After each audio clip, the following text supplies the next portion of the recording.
sun is up, it's a beautiful day. My beginning will be as bright as the sun. Come, won't you come along? And it feels so bright, it's like luck is raining on me. Go and follow your heart, doesn't matter how far. Hello mga kacharot! For today's video, Ate Marlene, gagawin niya yung ating buhok. Ikikeratin kasi diba ano siya, buhaghag. So, ikikeratin niya yung buhok natin. So, tingnan natin mamaya ha. Yan guys, ito yung ginagamit namin pangkeratin guys. Yan. Yan.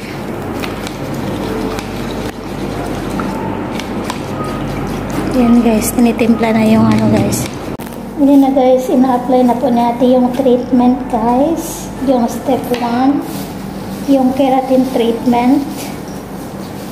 Yan, hair section, tapos apply. Sa ano ng buhok. Yan. Ganyan lang po. Parang same lang din po sa pag-apply ng kulay. Di ba te?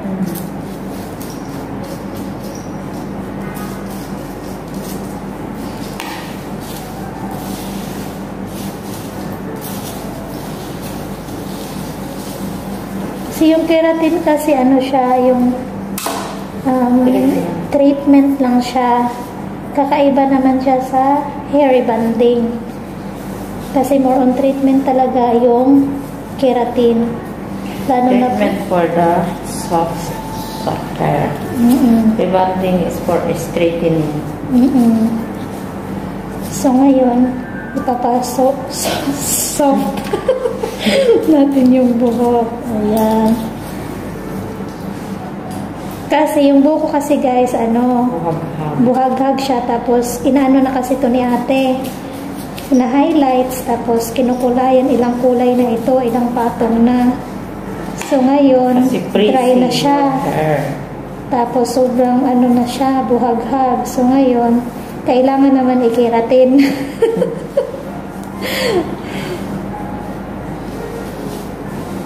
Para maging soft yung buhok.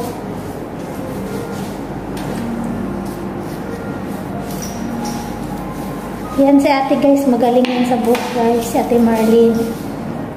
Yan, siya yung gumagawa sa akin buhok guys. Ang galing niya.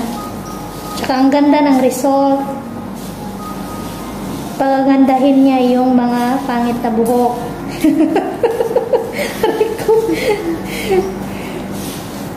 Ililib ng ilang minutes. Ay, 1 hour pala to. Ibabad. Tapos, ano man yan, te? Pang-keratin. Ay, ito ano? Itong ano? Yan nga, yun. Yung pang-keratin. Ah, okay. Kasi parang maganda. Result Pang-keratin pa rin pala.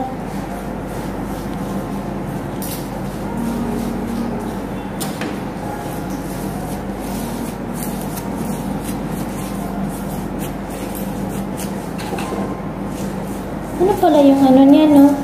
Kulay pala niya, parang ano din, no? Violet, ano? Blue. Meron puti, meron blue. Kasi yung blue, hindi yung nakaka-orange. Orange. Ah. Kaya pala. Nakaka-remove ng gray. Buhok.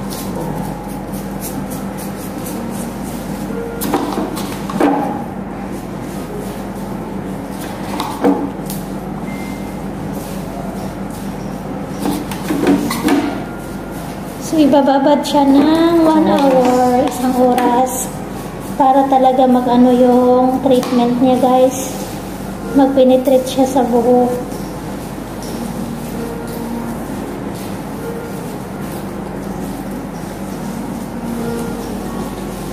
Hindi naman siya delikado, Tino, kahit ibabad siya ng ano kasi kahit treatment. 3 oras, kahit na 4 na oras. Kasi treatment lang siya, no?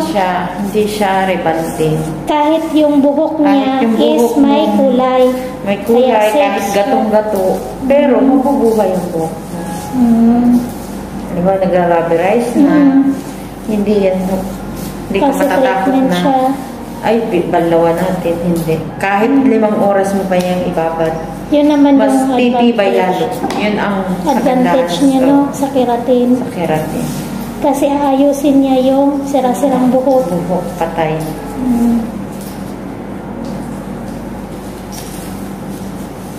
Kasi yung oxygen or yung ano, yun yung ano eh, kailangan mo talagang bantayan, di ba? Kasi ano,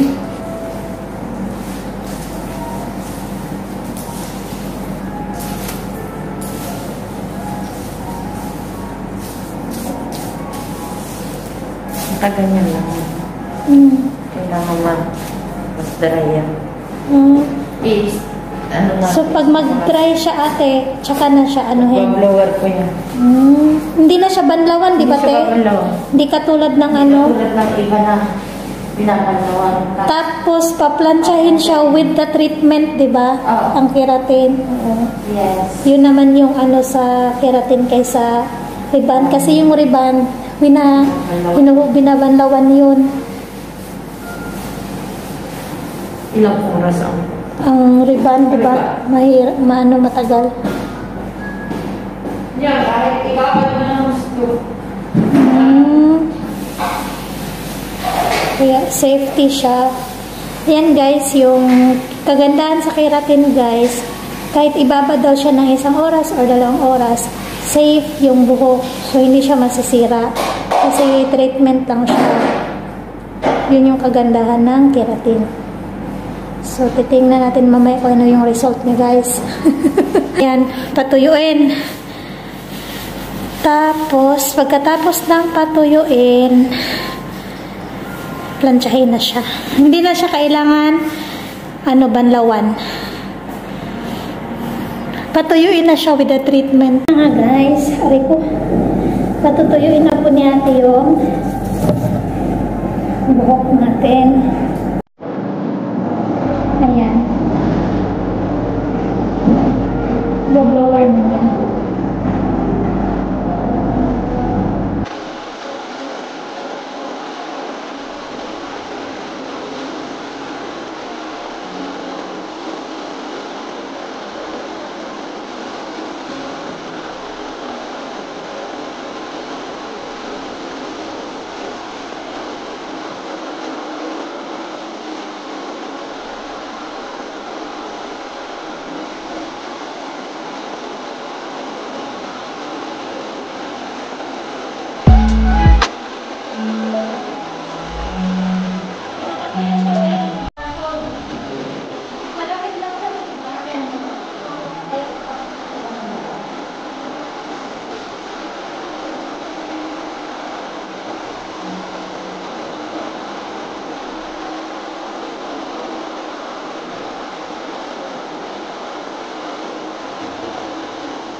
Ayan, natapos na pong i-blow dry. Ngayon naman po ay ang next step naman po ay paplantsahin naman po siya.